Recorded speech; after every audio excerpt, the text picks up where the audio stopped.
Hi friends, ఈరోజు మనం chicken fry curry వండుకుంటున్నాం. నాకు చాలా ఇష్టం. ముందుగా ఆయిల్లో చికెన్ వేసుకోవాలి.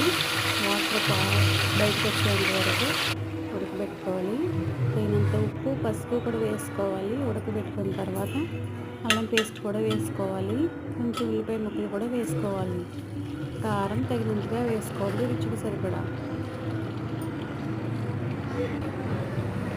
మొక్క వాటర్ పైకి వచ్చే వరకు ఉడికించాలి. తర్వాత మసాలా వేసుకోవాలి.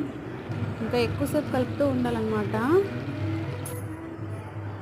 లాస్ట్గా వాటర్ వేయలేదు మనము. వాటర్ వేయకుండా చికెన్ ఫ్రై చేసుకున్నాం.